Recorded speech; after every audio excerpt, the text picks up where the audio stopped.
자, 짧은 말씀인데 우리 다 같이 함께 보겠습니다. 세월을 아끼라 때가 악하니라. 아멘. 너무나 많이 들어봤던 말씀이죠. 너무나 많이 하고 있는 말씀이기도 하고, 또 지금 우리가 살고 있는 이 때를 향하여서 참 때가 악하구나 라는 말씀들을 많이들 하시는 것 같아요.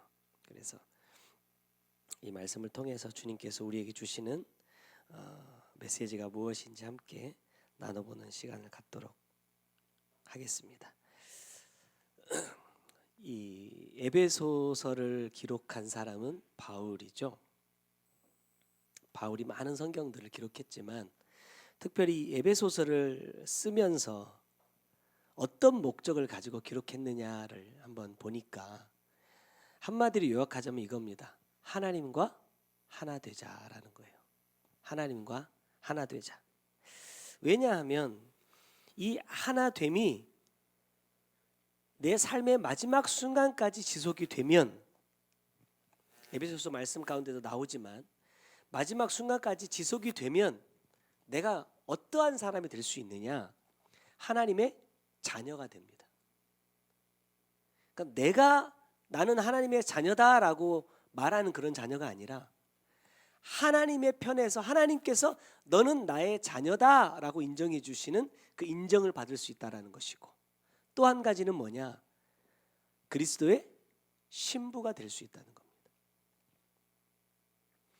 하나님의 자녀로 부르심을 받고 또 그리스도의 신부라고 인정을 받을 때 에베소서가 우리에게 말씀하고 있는 것은 뭐냐면 영원한 것이 기다리고 있다라는 거예요. 영원한 것. 어디에서 영원이냐?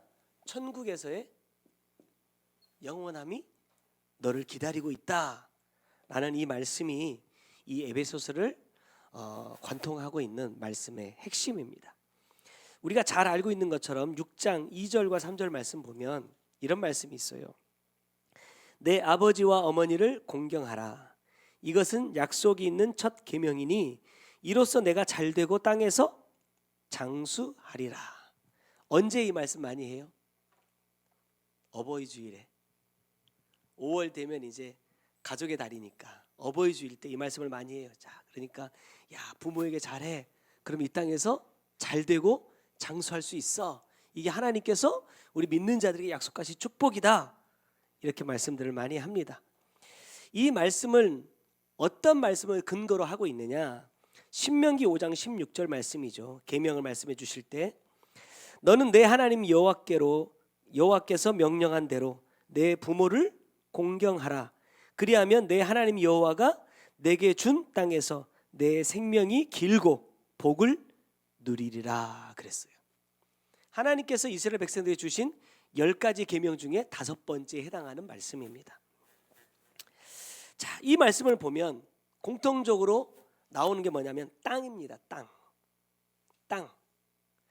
여러분 어떤 땅일까요? 여기서 말씀하고 있는 것이 단순하게 생각해 보면 이스라엘 백성들이 지금 들어가서 살아야 할 가나안을 의미하는 말씀일 수 있습니다. 그런데 문제는 뭐냐면 하나님께서 이스라엘 백성들을 출애굽시키잖아요. 하나님께서 이스라엘 백성들을 출애굽하신 목적이 가나안이냐 이 말입니다. 젖과 꿀이 흐르는 가나안이나 아직은 이 땅이 가나안이니까요. 하나님께서 이스라엘 백성들을 출애굽시킨 목적이 가나안 땅에 들어가서 살게 하는 것이냐 이 말입니다. 그래서 하나님께서 너에게 이 땅을 줄 거야. 가서 정복해. 결론적으로 따져보면 이스라엘 백성들은요 가나안 땅을요 다 정복하지 못했습니다. 이스라엘 백성들은 가나안 땅에 있는 이방 민족들을 다 쫓아내지 못했습니다. 그러면 하나님의 약속이 이루어진 거예요? 안 이루어진 거예요? 못 이룬 거예요. 단순하게 에베소서 6장과 신명기 5장에서 말씀하고 있는 이 땅이 이 땅에서 우리가 사는 동안에 기왕에 예수 믿는 거 너희 부모에게 잘해서 뭐 해라? 야, 복도 받고 잘 살면 좋지 않느냐, 이런 의미라고 한다면 과연 성경이 이렇게 계속해서 반복해서 우리에게 기록하고 있을까라는 겁니다. 하나님께서 이스라엘 백성들을 출애굽해 가시는 이 목적은 이스라엘 백성들에게 있어서는 가나안에 들어가게 하기 위함이 아닙니다. 우리는 이 가나안을 말하면서 항상 앞에 붙이는 문구가 있어요. 뭐예요? 젖과 꿀이 흘러야 돼요. 이스라엘 정탐꾼들이 가나안 땅을 정탐합니다. 그래서 그 땅에서 맺어진 과실들을 가져와요. 근데 얼마나 어마한지 장정들이 어깨에 메고 올 정도입니다. 그러면서 그들이 이렇게 말해요. 그 땅은 진짜 젖과 꿀이 흐르던 땅이더이다, 이렇게 말하거든요. 내가 지금 지켜보고 있는 것은 내 육의 만족을 채워줄 수 있는 젖과 꿀이 흐르는 가나안 땅입니다. 근데 하나님께서 그들에게 들어가게 하고자 하시는 가나안은요, 내 육의 만족을 채우는 젖과 꿀이 흐르는 땅이 아닙니다. 하나님께서 왜 이스라엘 백성들을 출애굽시키시느냐, 주의 종을 통해서 말씀을 주실 때 이런 표현을 한번 해주신 적이 있어요. 애굽이라는 땅에 누가 사는 동안에, 요셉이라는 사람이 사는 동안에는 애굽이 뭐였어요? 젖과 꿀이 흐르는 땅이었다. 근데 요셉이 죽고 요셉이 그들을 위하여 어떠한 일을 행했는지 알지 못하는 누가 세워져요? 왕이 세워집니다. 그러면서부터 이전에 그들이 살아왔던 삶과 정반대의 삶을 살게 돼요. 그렇기 때문에 하나님은 이 땅에서 그들을 나오게 하실 수밖에 없다는 거예요. 왜? 이제 더 이상 젖과 꿀이 흐르지 않기 때문이다. 이걸 뭐라고 표현하느냐, 그냥 우리가 가장 많이 하는 말로 하면 말씀과 삶이 있다는 거예요. 하나님의 은혜가 있다는 거예요. 하나님의 말씀을 붙들고 하나님의 말씀 이루기 위한 삶을 사는 사람이 있는 동안에는 애굽이라 할지라도 그곳은 젖과 꿀이 흘렀어요. 근데 그 사람이 사라지고 나니까 이 땅에 뭐가 없어져요? 하나님의 말씀이 없어져요. 하나님의 말씀을 지키지 않으니까 하나님의 은혜가 없어져요. 그래서 이들을 이끌어 하나님의 이 말씀과 삶이 살아있는, 하나님의 말씀이 그들을 지도하고 이끌어 가실 수 있는 땅으로 그들을 인도해 내시는 겁니다. 근데 문제는 뭐냐? 이것이 단순하게 육적인 어떤 지역을 의미하는 것이냐라는 거예요. 우리는 출애굽기나 민수기, 신명기 말씀을 통해서 정말로 하나님께서 복을 주시는 곳은 저기 중동에 있는 이스라엘이구나 라는 것을 깨닫는 게 아닙니다. 어떤 사람들은 그런 주장도 많이 했어요. 주님이 다시 오시려면 이스라엘이 회복이 돼야 된다. 그 땅이요, 그 이스라엘의 나라가 다시 유대교가 아닌 하나님의 나라로 회복이 되면 주님이 오신다라고 주장하는 사람이 있어요. back to 이스라엘? 이런 것들을 주장하는 사람들도 있었습니다. 여러분, 그런 거 아닙니다. 출애굽 사건은 이스라엘이라는 땅으로 들어가는 방법을 가르쳐 주시는 것이 아니라 영원한 하나님의 나라를 소망하는 자들이 어떻게 하면 하나님의 나라에 갈 수 있는지를 가르쳐 주고 있는 말씀이라는 거예요.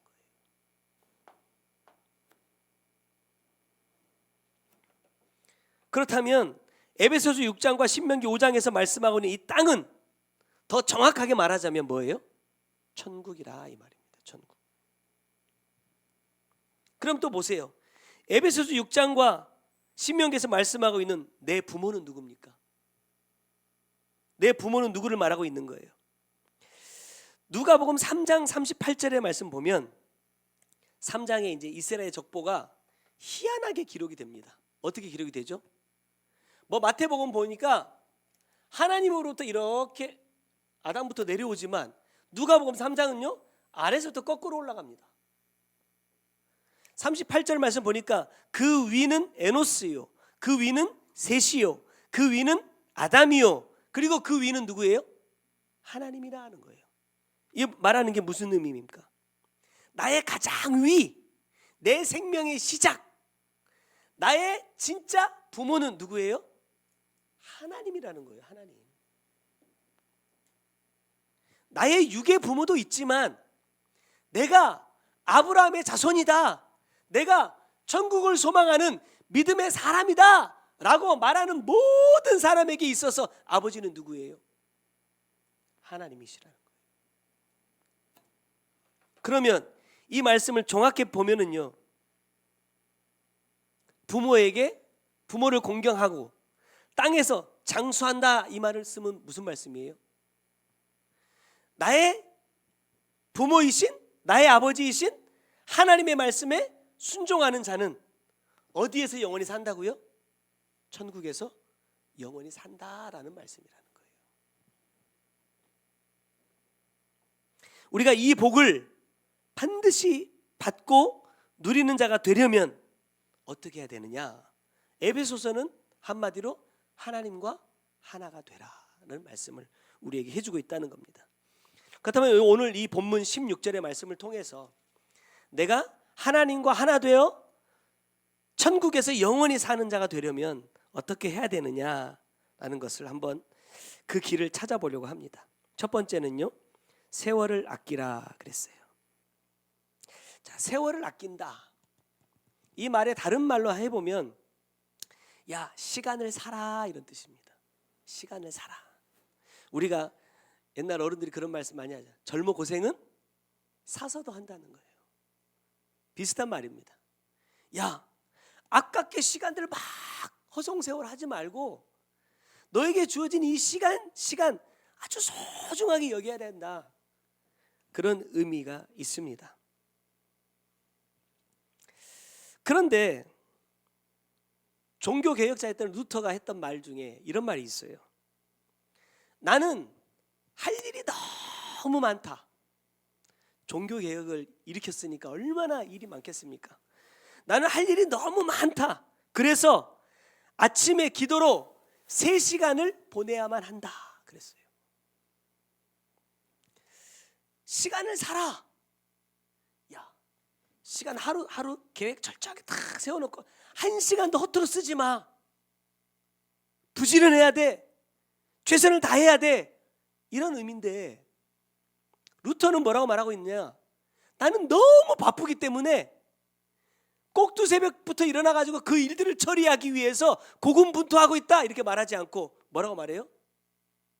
나는 할 일이 산더미처럼 쌓여있기 때문에 아침부터 뭐 한다? 기도한다는 거예요.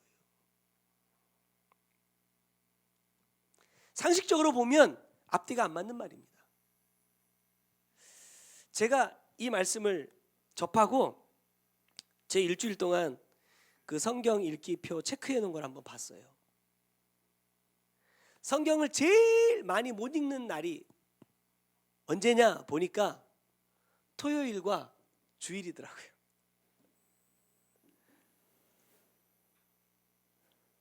제 나름대로 이제 이유를 찾아본 겁니다. 왜? 말씀 준비해야 되고 예배 드려야 되잖아요. 그럼 시간이 훌쩍 갑니다. 그래서 장수로 따져 보니까 다른 날에 비해서 반토막도 안 돼요. 루터의 기준에서 보면요, 저는요 잘못된 사람입니다. 바쁘니까 말씀 준비하다 보니까 성경 읽을 시간이 없었어. 저는 이렇게 핑계를 대고 있는데 루터의 입장에서 생각해 본다면 네가 정말 말씀을 나눠야 되기 때문에 예배를 드려야 되기 때문에 너는 더 많은 말씀을 봐야 돼. 더 많은 시간 하나님 앞에 기도해야 돼. 라는 것이 된다는 겁니다.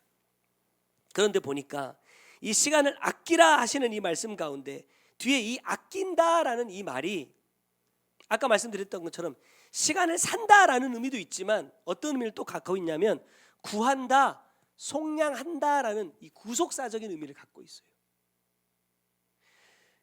그 시간을 구해줘야 된다는 거예요. 이게 무슨 말이냐? 첫 번째 보면 이렇습니다.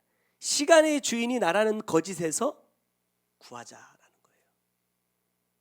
시간의 주인이 나다 라고 생각하는 것은 거짓이라는 겁니다. 여러분, 많은 사람들의 일상생활을 보면은요, 크게 다르지 않거든요. 학생들을 보면 하루 일과가 시간표에 따라 그냥 살아요. 직장인들도 보면 오늘 내가 어떤 업무를 해야 되느냐 스케줄이 나와 있으면 그 스케줄에 그냥 따라 사는 겁니다.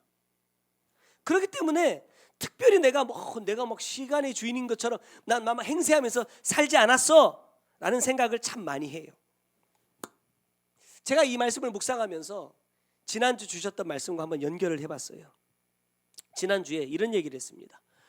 우리가 주일에 교회에 모여서 예배를 드리는 이유, 말씀을 받는 이유가 뭐냐 물으면서, 물론 말씀의 씨를 받는 이유는 열매 맺기 위함이지만 그것보다 더 중요한 것은 어떤 밭에다 씨를 뿌리느냐다 드리면서 그랬어요. 혹 내가 하나님께서 원하는 열매를 맺고 있지 못하다고 한다면 내 심령이 아직 경작되지 못한 것이 아닌가 돌아보자 그랬습니다.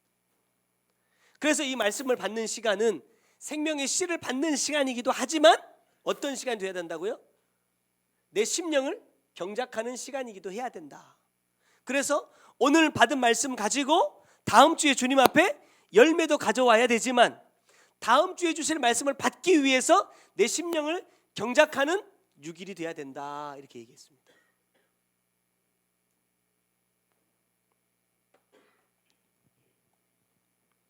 내가 오늘 이 말씀처럼 세월을 아끼는 사람이라고 한다면 나에게 주신 그 말씀을 내 삶 가운데 이루기 위한 수고를 했을 거라는 거죠.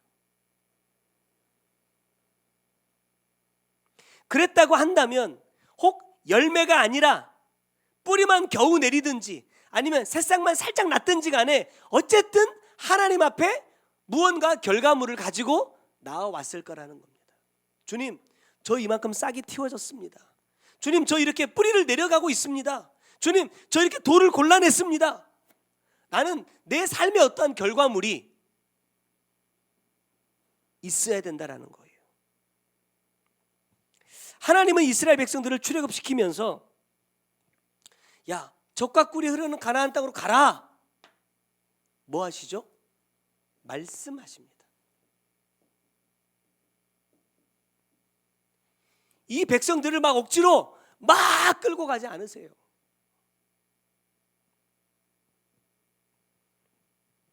(15절의) 말씀 보면 5장 15절의 말씀 보면 이런 말씀이 있습니다. 그런즉 너희가 어떻게 행할지를 자세히 주의하여 지혜 없는 자같이 하지 말고 오직 지혜 있는 자같이 하여, 이렇게 말합니다. 여러분, 똑같이 말씀을 받았지만 지혜 없는 자같이 행하는 자가 있고 지혜 있는 사람처럼 행하는 자가 있다라는 겁니다. 근데 이 둘의 차이는 뭐냐? 내가 어떻게 행할지를 자세히 주의하여 본다는 거예요. 여기 지혜 있는 자같이라는 이 말을 저는 이렇게 이해를 했어요. 말씀해 주신 것과 같이. 그래요. 내 시간의 주인이 하나님이라는 것을 인정하는 사람은요, 하나님이 나에게 말씀해 주신 그것을 내 삶에 그대로 행하기 위하여서 뭐 한다? 자세히 주의하는 삶을 산다는 거예요. 여러분, 요즘에 제가 그런 것들을 참 많이 느껴요. 제가 말씀을 나눌 때마다 계속해서 그런 이야기들을 많이 하지만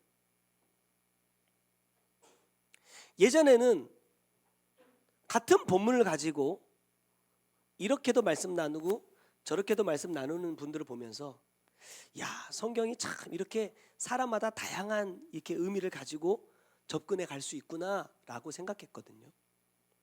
근데 요즘에 그런 것들을 접하게 되면요, 마음속에 안타까운 마음이 엄청 많이 찾아와요. 고난, 시험, 왜 나에게 찾아올까요? 어떤 목사님이 이렇게 얘기해요. 나에게 찾아오는 이 고난과 시험은요, 아무런 의미가 없대요.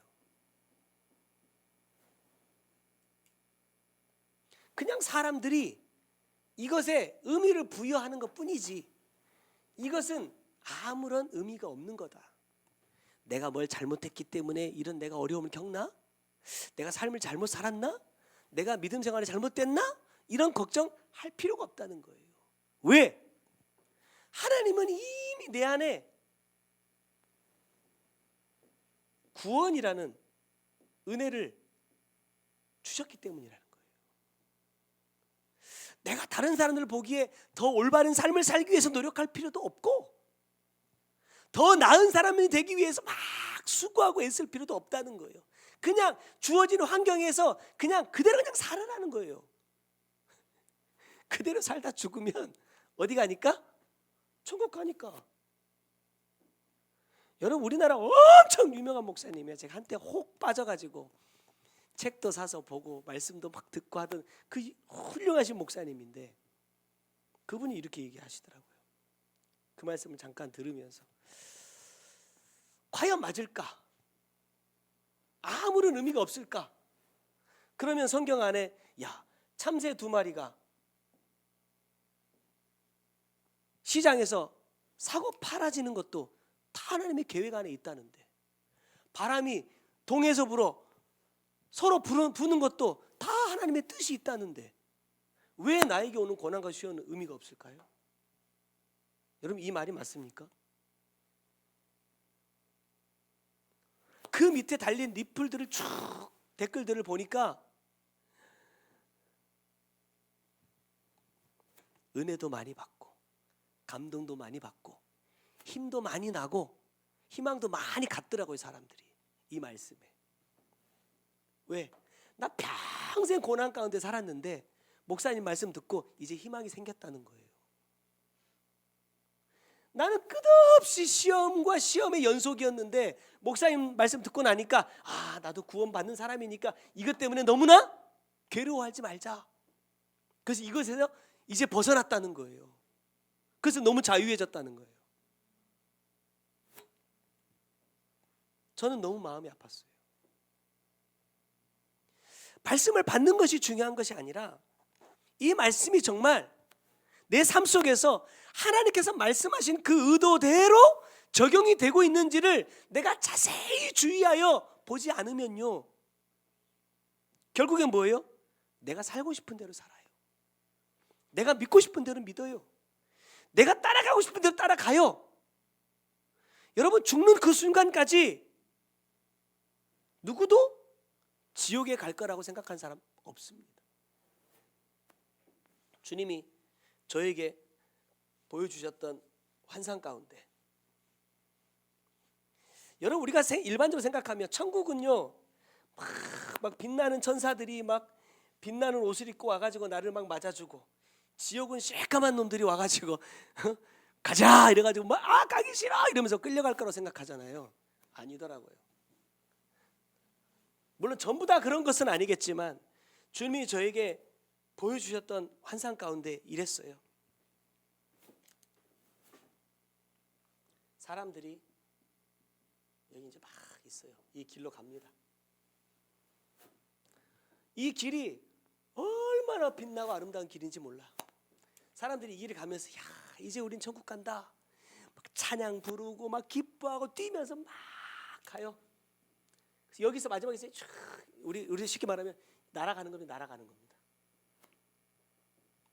근데 이 고개를 딱 넘어가니까 그냥 이렇게 가는 거예요.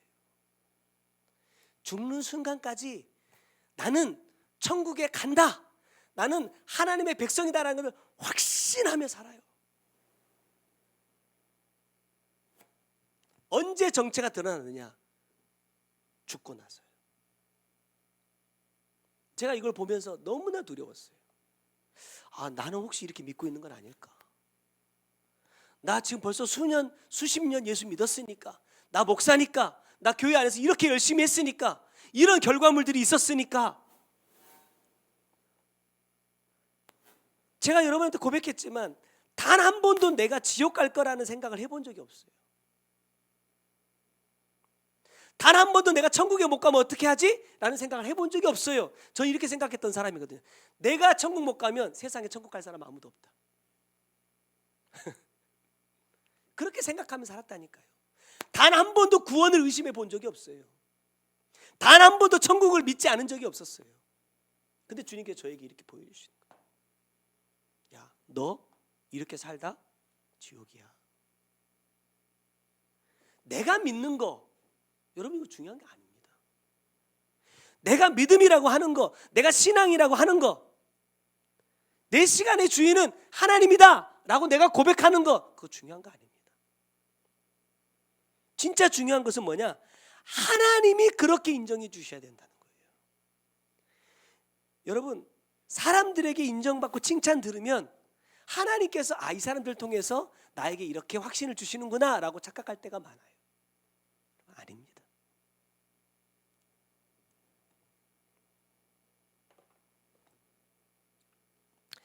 우리가 살면서 이 시간이라는 것을 가장 소중히 여길 때가 언제냐? 제가 한번 생각해 보니까 죽음 앞에서더라고요. 조금만, 우리나라 뭐 대기업의 무슨 회장도 그랬다잖아요. 나 뭐 1년만 더 살게 해주면 자기 재산의 반을 주겠다고 의사한테 그랬답니다. 근데 그 순간에서는요, 내가 아무리 간절히 원해도 내가 할 수 있는 게 아무것도 없더라고요. 지난주에 장례를 갔다 왔어요.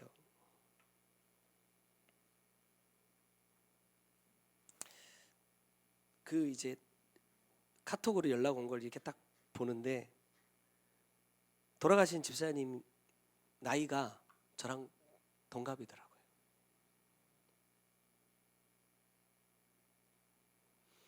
장례를 마치고 오면서 제가 하나님 앞에 그렇게 기도했습니다. 이제 나도 진짜 준비를 해야 되겠다. 나는 지금까지 내년도 있고 내후년도 있을 거라고 생각하며 살았어요. 우리 미가 초등학교 딱 들어가니까, 야, 나 몇 살 때 우리 미가 초등학교 졸업하지? 중학교 가면 나 몇 살이지? 고등학교가 몇 살이지? 이런 거 생각했는데 그거 생각할 때가 아니더라고요. 왜? 내일 일도 난 몰라. 내일 일도. 돌아보니까 내일이 당연히 나에게 주어질 거라고 생각했던 것 자체가 뭐예요? 내가 그 시간에 주인이었더라는 거예요. 하나님의 은혜로 주어지는 이 하루하루 한순간순간들이 마치 당연히 나에게 주어지는 것처럼 그렇게 생각하며 살았더라는 거예요. 말씀을 준비하면서 돌아보니까 이게 바로 내가 내 시간의 주인이라는 것이구나 라는 걸 생각해 봤어요. 하나님이 나에게 어떤 계획을 가지고 어떻게 이루어 가실 것인가를, 내 인생을 어떻게 하나님께서 이루어 가실 것인가를 내가 기도하면서 따라가는 것이 아니라 내가 내 인생을 계획해요. 야, 이런 인생을 살면 참 멋지겠다. 한 번쯤 살아가면서 이 땅에서 이런 삶을 살면 참 괜찮겠다 라고 생각하는 그 인생을 살아가기 위해서 내가 노력하고 있더라는 거예요. 주님이 저에게 주시는 마음 그렇습니다. 내가 주인인 것처럼 낭비했던 그 세월, 그 세월로부터, 그 시간으로부터 너를 구해주고 싶다. 어떤 시간으로? 하나님이 시간의 주인은 삶으로 나를 이끌어주고 싶다는 거예요. 자, 두 번째는 뭐냐? 시간을 잘못 사용하고 있는 나를 구하자 그랬습니다. 가끔 여러분 그럴 때 있으시죠? 사진을 찍거나 동영상 같은 거를 이렇게 찍고 그 결과물을 볼 때 만족스러울 때가 많아요? 불만족스러울 때가 많아요? 내가 눈 감았네? 딴 데 반대? 왜 이렇게 표정을 이렇게 하고 있어? 입은 왜 이래? 불만이 아주 가득합니다. 근데 여러분, 사진이 죄가 있습니까? 동영상은 죄가 없어요. 왜? 자기가 한 그대로 그냥 찍은 것밖에 없거든요. 타이밍이 좀 안 맞아서 그렇게 찍혔는지는 몰라도 내가 한 행동을 그대로 보여주는 거예요. 무슨 말이냐면, 내가 나를 자세히 주의하여 보지 않으면 내가 어떤 사람인지 알 수 없다는 거예요. 어떤 분이 그런 얘기를 하더라고요. 동영상에 찍힌 그거를 보니까, 와, 내가 사람들을 볼 때 이렇게 쳐다봤구나. 내가 사람들한테 말할 때 이런 표정으로, 이런 말투로 내가 말을 했구나. 그런 것들을 엄청 깨달았대요. 저도 유튜브에 올려지는 설교를 한 번씩 들으면서 저런 말 할 때 왜 저런 표정을 지을까? 저런 손짓을 할까? 저런 몸짓을 할까? 이렇게 생각할 때가 있거든요. 여러분, TV에 금쪽이 뭐 이런 거 나오는 프로그램, 또 부부 사이를 이렇게 좀 개선하기 위해서 나오는 그런 프로그램들이 요즘 참 많더라고요. 그거를 이렇게 잠깐씩 보면서 제가 느끼는 게 뭐냐면요, 자녀들을 막 책망하는 아버지 모습을 딱 보면서 제 모습을 봐요. 부부 사이에 서로 의견이 맞지 않고 사이가 좋지 않아가지고 막 다투고 이래가지고 막 뭐 헤어지네 마네 하면서 막 나와가지고 막 상담하고 막 하는 그런 것들 보면서 아내를 대하는 그 남편의 모습에서 나를 봐요. 부끄러울 때가 참 많아요.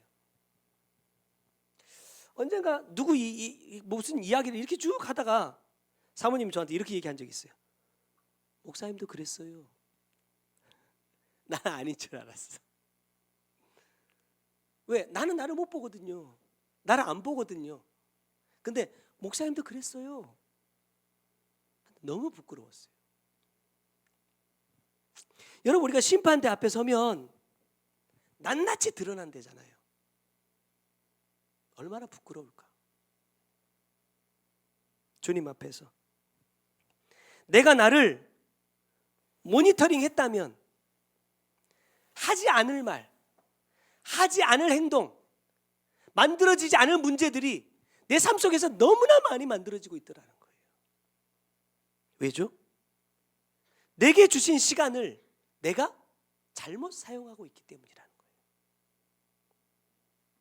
하나님께서 왜 한 달이면 들어갈 수 있는 이 젖과 꿀이 흐르는 가나안 땅을 40년 동안 이스라엘 백성들을 광야에서 돌리셨을까? 물론 직접적인 원인은 그들이 순종하지 않았기 때문이기도 하지만, 결과적으로 보면 그들이 젖과 꿀이 흐르는 땅을 한 달 만에 들어가 버리면 아버지 뜻을 이룰 수가 없어요. 아까도 말씀드렸지만 이 사람들이 40년 동안 훈련받지 않았다면 어떤 젖과 꿀을 따라가느냐? 내 육의 만족을 위한 젖과 꿀을 따라갈 겁니다. 여러분, 정복하는 과정들을 보면은요, 각 지파들이요 자기 땅을 넓힐 생각을 안 해요. 왜? 자기 눈에 보기에 쓸모없는 땅이거든요. 그래서 에브라임 지파 같은 경우도 안 가요. 그러니까 이 여호수아가 뭐라 말하느냐? 야, 너희 같이 이렇게 큰 지파가 왜 땅을 정복 안 하고 있냐 이 말이에요. 그랬더니 이 에브라임 지파가 이렇게 말합니다. 그 땅에는 철병거가 있습니다. 그 땅에는 거인들이 있습니다. 근데 우리가 어떻게 갑니까? 여러분, 내가 원하지 않는 환경이 있으면, 내가 원하지 않는 문제들이 있으면 그것을 해결하고 아버지의 뜻을 이루려고 하지 않고 그냥 내가 보기에 좋은 곳에 머무르려고 하는 그런 습성들이 우리에게 있어요. 광야에서 이 애굽의 죄성들을 다 빼내지 않았다면 이 이스라엘 백성들은 여호수아가 아무리 이제 가라고 해도 안 갔을 겁니다. 왜? 안 갔거든요, 실제로. 그래서 다시 땅을 정탐합니다.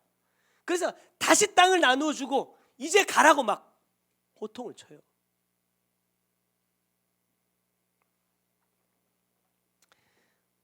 제가 그런 얘기 해도 되나 모르겠네.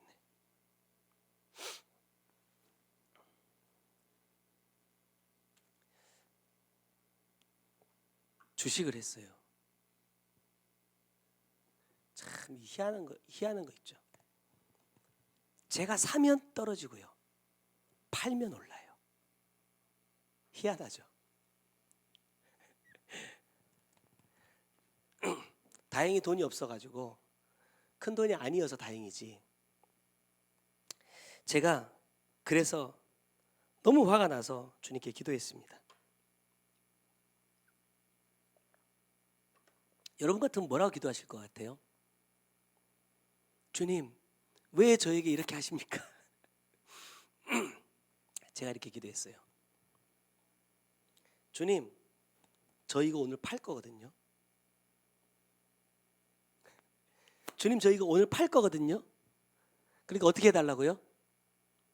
올려주세요. 이렇게 해야 되잖아요. 제가 이렇게 했어요. 주님, 제가 이거 오늘 팔 건데 팔고 나면 올라갈 거 제가 알아요. 제가 그렇게 기도했어요. 제가 팔면 올라갈 거 알아요. 제가 가격까지 딱 정해놨어요. 이만큼 올라갈 거 아는데 저 팔 거예요. 그리고 다시 여기에 관심 두지 않을 겁니다. 기가 막히게 제가 팔고 한 달도 되지 않아서 그 가격에 딱 도달했어요. 근데 마음이 어떨까요? 아니, 기왕이면 나도 아버지 뜻대로 살아보려고 하는 사람 아니에요? 그럼 이렇게 좀 돈도 좀 벌게 해주시면 얼마나 좋아요? 우리 애들은 잘만 벌던데, 가상이지만. 근데 그 가격에 딱 올라갔거든요. 근데 이제 관심을 안 가지려고요. 예전에는 이게 이렇게 내가 내 어떤 목적을 가지고 하니까 조금만 오르면 기분이 너무 좋고, 내려가면 하루 종일 우울하고 힘들고 괴롭고 이랬는데, 이거 다 치워버리고 나니까 올라가든지 말든지 아무 상관이 없어요. 그러면서 제가 예전에 우리 사모님 직장 막 다니면서 돈 잘 벌 때 결혼하고 제가 그랬어요. 여보, 이제 당신이 벌어다 주는 거 먹고 살지 말고 하나님이 주는 거 먹고 살자. 그래서 그 좋은 직장을 그만뒀거든요. 그때 받은 퇴직금 1,000만 원을요 한 5, 6년 굴렸어요. 1,000만 원을 5, 6년 굴렸어요. 왜? 워낙 돈이 없으니까. 근데 주님께서 주시는 거 먹고 살자라고 과감하게 직장을 퇴사했는데 주님이 먹고 살게 안 주시더라고요. 갑자기 회사에서 빌려간 돈 갚으라고 막 무슨 압류 무슨 경금 막 이런 거 막 날라오고 막 이랬어요. 제가 이번에 다시 한번 그렇게 주님 앞에 기도했어요. 주님, 이제 하나님이 주시는 것만 먹고 살겠습니다. 왜냐하면 제가 말씀을 준비하면서 깨달았지만, 그렇게 내가 관심을 가졌던 시간들이 저에게 있어서는, 여러분은 아니에요, 목사인 저에게 있어서는요 쓸데없는 시간인 거예요. 하나님 보실 때 거기다가 관심을 갖고 거기 어떻게 하면 올라갈까, 어떻게 하면 내려갈까, 이 회사에는 무슨 이슈가 있을까 막 찾아보고 하는 것 자체가 저에게는 뭐예요? 쓸데없는 시간이라는 거예요. 하나님 보실 때 하나님이 나에게 허락하신 시간을 잘못 쓰고 있는 중이더라, 이 말입니다. 혹시 나는 쓸데없는 일에 시간을 쏟고 있지 않는가? 여러분 한번 돌아보세요. 5장 18절의 말씀 보면 술 취하지 말라, 이는 방탕한 것이니 오직 성령으로 충만함을 받으라 그랬어요. 우리는 이 말씀을 보면서 이 술에 대해서 굉장히 관심을 많이 갖지만, 저는 오늘 술보다는 이 뒤에 취하지 말라라는 말씀을 한번 생각해 봤어요. 이 취하지 말라, 취한다라는 것은 무슨 말이냐면 도취된다라는 겁니다. 이게 무슨 뜻이에요? 한번 빠져들고 거기서 빠져나오지 못한다는 얘기예요. 그리고 뭐라고 말씀하시나, 이 술 취하는 것을 뭐라고 말씀하시느냐면 방탕한 것이다 이렇게 말해요. 이 방탕이라는 말은 무슨 말이냐면 자기 행동에 책임을 지지 않는다라는 겁니다. 무언가 내가 옳다고 여기는 것에 빠져가지고 하나님께서 나에게 어떠한 뜻을 가지고 계신지 이런 것엔 관심이 없어요. 하나님이 나의 삶을 어떻게 이끌어가기를 원하시는지 이런 하나님의 계획에는 관심이 없어. 그래서 내 일에만 빠져서 열심히 몰두합니다. 뭘 책임지지 않느냐? 내 영혼에 대해 책임지지 않아요. 누구에게 책임을 돌려요? 하나님께. 나 교회 생활 이렇게 했으니까, 나 신앙생활 이렇게 했으니까 내 구원은 하나님이 알아서 해주세요. 그러니까 모든 말씀이 다 여기에 초점이 맞춰져 있어요. 여러분, 우리가 신앙생활 하면서 내 구원을 위해서 내가 뭐 할 수 있는 게 뭐 있습니까? 내 구원을 얻기 위해서 내가 할 수 있는 것은 아무것도 없지만 하나님의 이 구원의 은혜가 내게 임할 수 있도록 내가 해야 할 삶은 분명히 있어요. 근데 우리는 이거를 중요하게 생각하지 않습니다. 왜? 하나님이 다 하신다.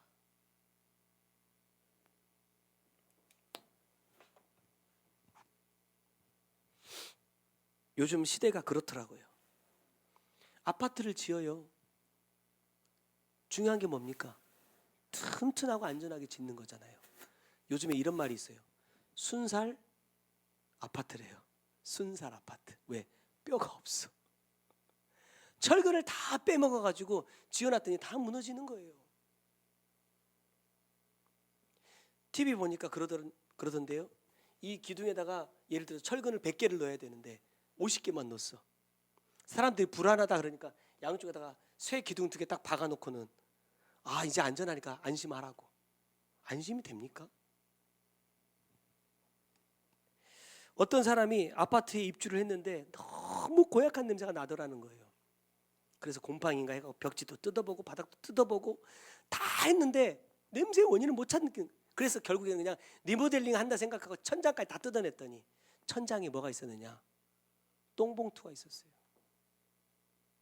거기서 고층에서 일하다가 화장실 아래로 내려가야 되니까, 왜 공사 중에는 화장실을 못 쓰잖아요. 없잖아요. 그래서 거기서 비닐에다가 똥 싸고 천장 위에다 그냥 던져놓은 거예요. 그 냄새가 몇 달 동안 집에 전체 다 배가지고 무슨 짓을 해도 냄새가 안 빠져. 근데 시공했던 회사는 난 잘못 없어. 그 사람이 했으니까. 아무도 책임을 지지 않아요.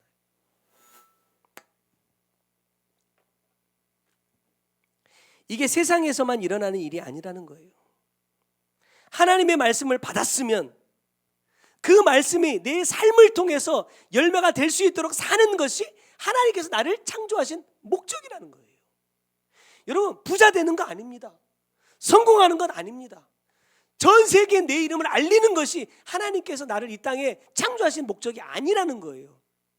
아버지의 뜻대로 사는 것이 나를 창조하신 목적입니다. 그러면 내가 그렇게 살아가야만 내게 주신 이 시간이 헛되게 보내지 않은 것이에요. 근데 과연 내가 그러한 삶을 살아가고 있느냐는 거예요. 나는 지금 제대로 가고 있어. 나는 지금 문제가 없어. 나는 구원 받은 자야. 난 천국에 반드시 갈 수 있어. 이 생각 속에 내가 빠져서 헤어나오질 못하는 거예요. 왜냐? 하나님이 주신 시간을 잘못 사용하고 있기 때문이다. 하나님은 여기에서 나를 구해내고 싶다고 말씀하십니다.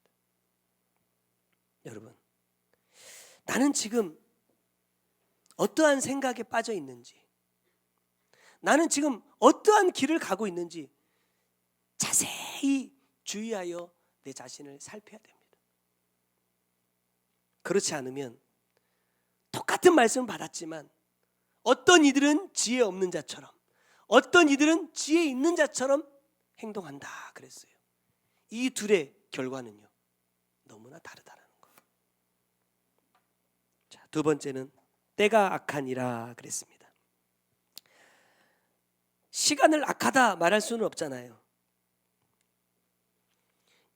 때가 악하다라는 이 말의 의미가 뭐냐? 시간과 기회를 잘못 사용하도록 하는 많은 방해들로 인하여 위험하다라는 뜻이랍니다. 여러분, 세상의 모든 환경들은 나를 천국으로 이끌어가기 위해 주신 돕는 배필이라 그랬습니다.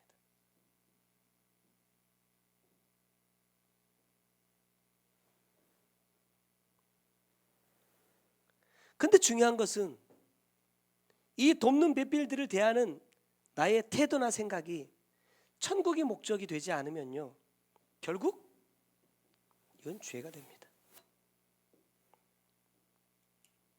어떤 사람이 내가 듣기 싫은 말을 해요. 나의 속을 좀 쓰린 말을 해, 행동을 해.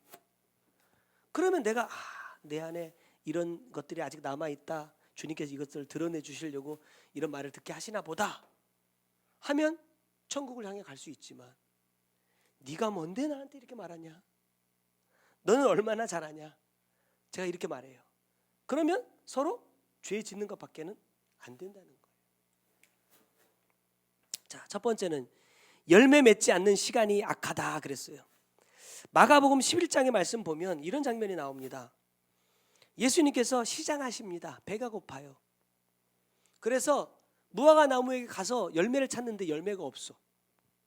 그러니까 주님 어떻게 하시죠? 그 무화과 나무를 저주해버려요. 자, 11장 13절에 보니까 멀리서 잎사귀 있는 한 무화과 나무를 보시고 혹 그 나무에 무엇이 있을까 하여 가셨더니 가서 보신즉 잎사귀 외에 아무것도 없더라. 이는 무화과의 때가 아님이라 그래요. 무화과의 때가 아니라는 말은 아직 무화과가 열릴 철이 아니라는 거예요. 근데 아니 철이 아닌데 그 나무에 가가지고 열매 없다고 열매를 그 나무를 저주한다. 여러분, 상식적으로 맞지 않는 말이잖아요. 이 말씀을 묵상하면서 주님 왜 이렇게 하셨을까?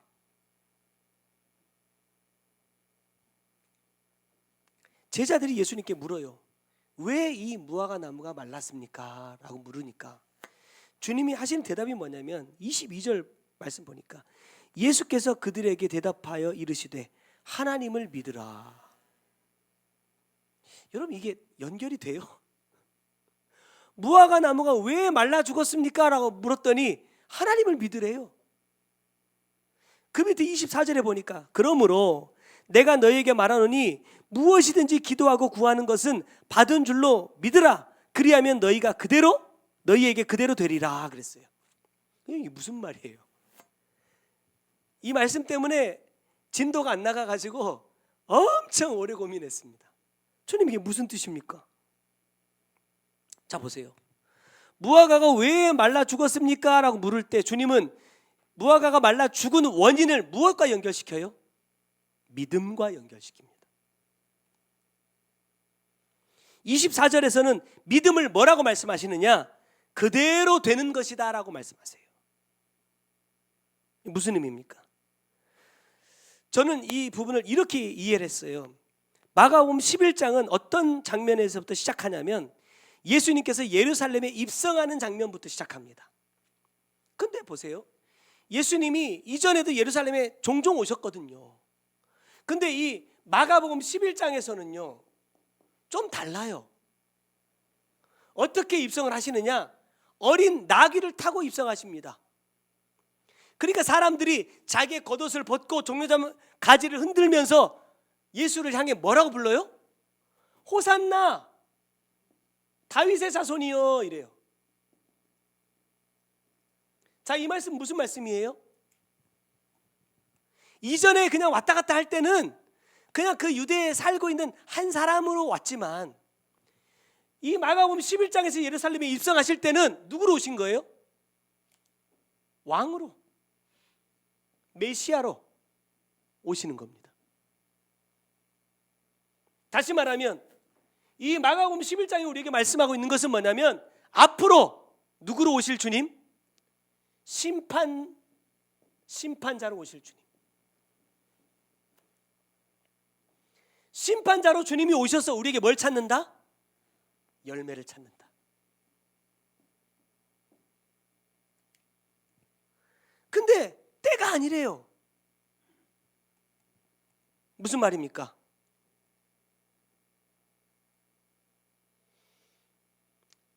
저는 이 말씀을 이렇게 생각해 봤어요. 지금은 주님이 오실 때가 아니야.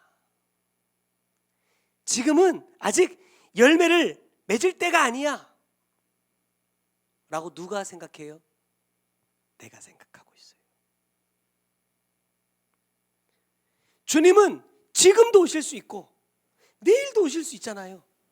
근데 주님 오실 그때를 준비하면서 열매를 준비하고 있지 않다는 거예요. 누가? 내가. 근데 주님은 오십니다. 그리고 나에게 뭐라고 말씀하시느냐? 열매 내놓으라는 거예요. 그 제가 이렇게 말해요. 주님이 저에게 주신 환경을 보세요. 이런 환경에서 내가 열매를 맺게 생겼는가? 내가 이렇게 고난당하고 있는데 날마다 이렇게 힘들고 어려움만 나에게 있는데 내가 무슨 열매를 맺습니까? 핑계하고 있다는 거예요. 통한다 안 통한다? 안 통한다.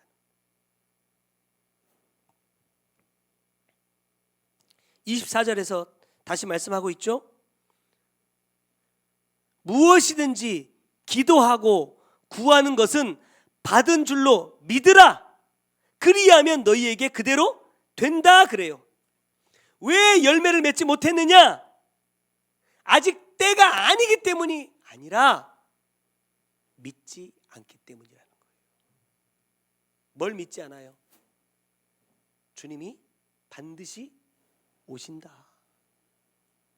그 주님은 나에게 반드시 열매를 찾으신다.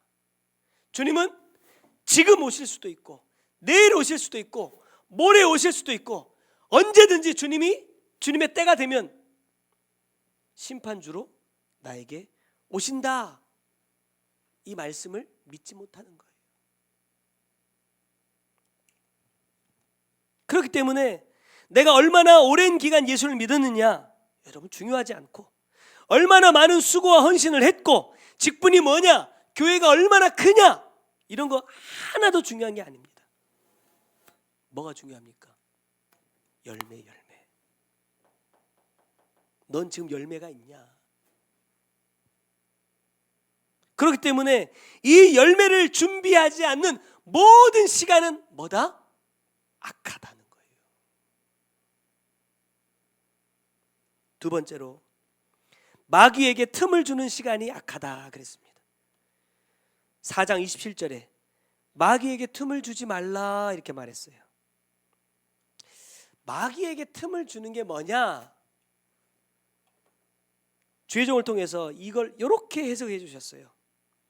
주님에 대한 예의에서 벗어나는 것이다. 여러분 주님에 대한 예의가 뭐예요? 에베소서 말씀을 가지고 생각해 보면 핵심이 하나님과 하나 되는 거잖아요. 마귀에게 틈을 주는 것은 하나님과 하나됨을 원하지 않는 모든 것입니다. 하나님과 나의 관계를 회복하지 않으려고 하는 모든 것은 마귀에게 틈을 주는 것입니다. 여러분 하나님과 나의 관계를 회복하기 위해서 내가 뭐 해야 돼요? 자, 부부가 싸워요. 그럼 이 관계를 회복하려면 뭘 먼저 해야 돼요?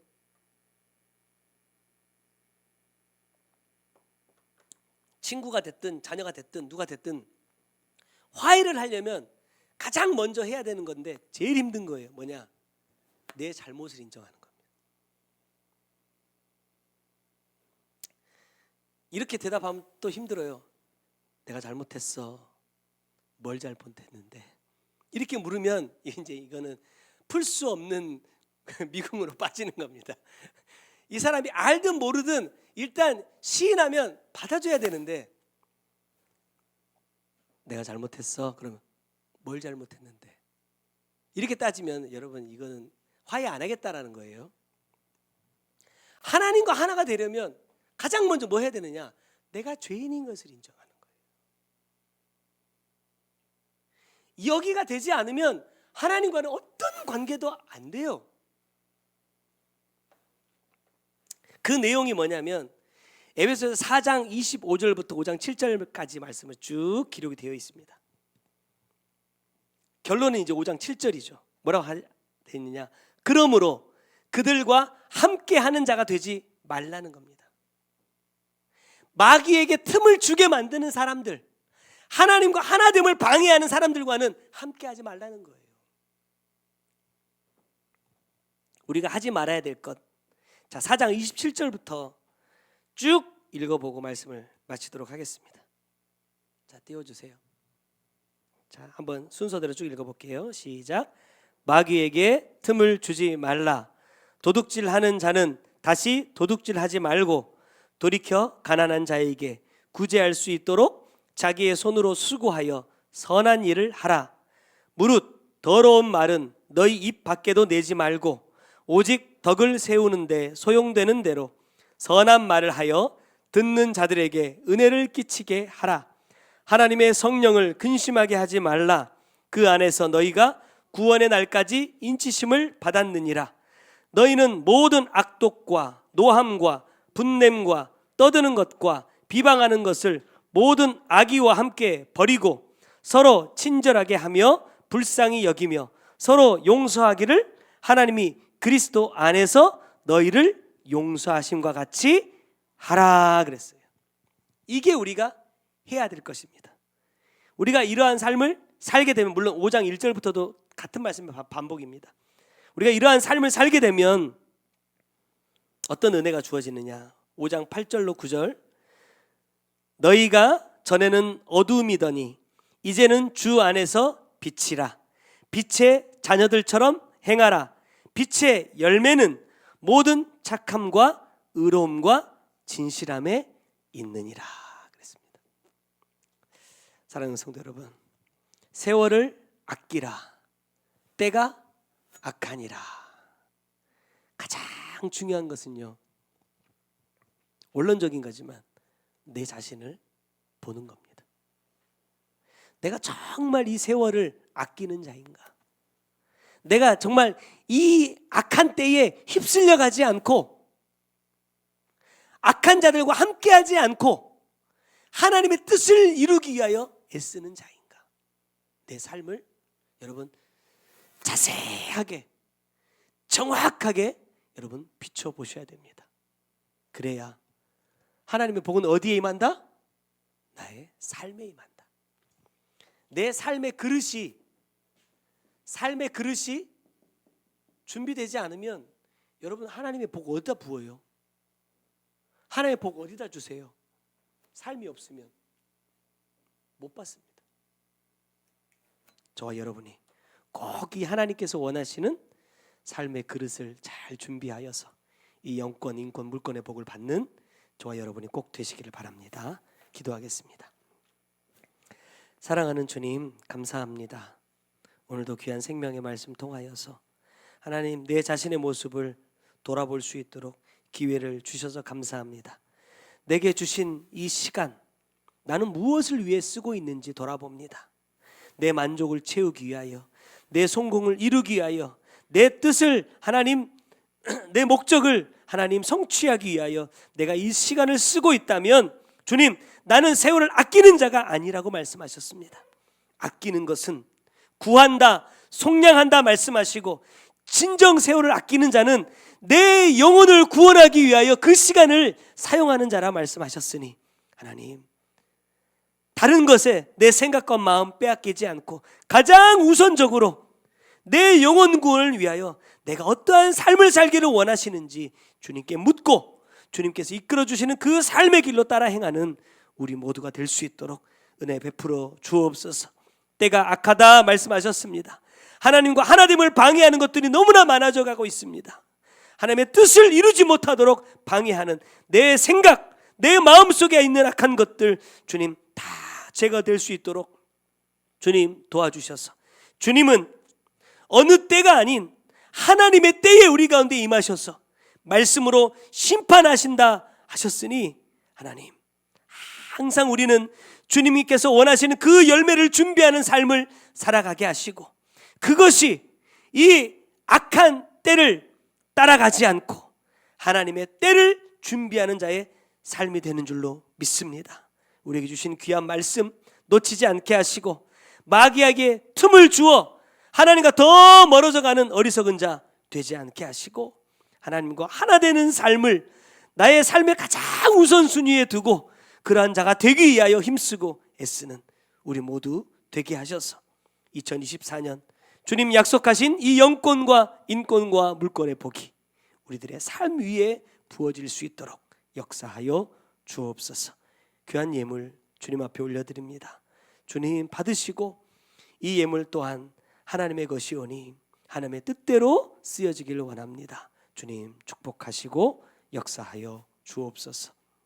지금은 우리 구주 예수 그리스도의 은혜와 아버지 하나님의 크고 놀라우신 사랑과 성령님의 감화 감동하시고 역사하시며 보호해 주시는 귀한 은혜가 세월을 아끼고 때가 악한 이 시대 가운데 하나님 지혜 있는 자와 같이 내 자신을 자세히 주의하여 살펴 하나님의 뜻을 이루는 자 되기 원하는 주의 사랑하는 성도들 머리 위에와 그들의 가정과 삶의 모든 터전 위에 이제로부터 영원토록 함께 계실지어다. 아멘.